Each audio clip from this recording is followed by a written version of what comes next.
திருவள்ளூர் அடுத்தே தங்காதலி அம்மன் உடனுரை வாசீஸ்வரர் சுவாமி திருக்கோவிலில் நடைபெற்ற திருக்கல்யாணம் நிகழ்வில் ஆகம விதிகளுக்கு எதிராக கோவிலுக்கு சம்பந்தமில்லாத நபரை வைத்து கோவில் இணை ஆணையர் முன்னிலையிலேயே பூஜை செய்வதாக கிராம மக்கள் குற்றம் சாட்டி வாக்குவாதத்தில் ஈடுபட்டது. திருவள்ளூர் அடுத்த திருப்பாச்சூரில் அமைந்துள்ளது திருத்தணி சுப்பிரமணிய சுவாமி திருக்கோவிலின் உபகோவிலான தங்காதலி அம்மன் உடனுரை வாசீஸ்வர சுவாமி கோவில்.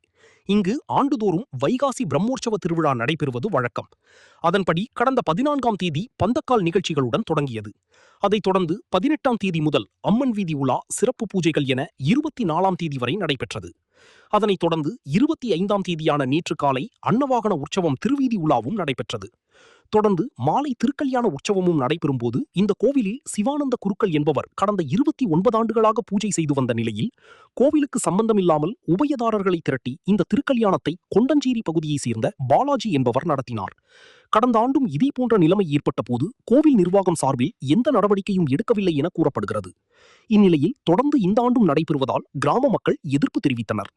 ஆகம விதிகளுக்கு எதிராகவும் இந்து சமய அறநிலையத்துறையின் சட்டத்திட்டங்களுக்கு எதிராகவும் இந்த செயல் இருப்பதாக கூறி பொதுமக்கள் வாக்குவாதத்தில் ஈடுபட்டனர்.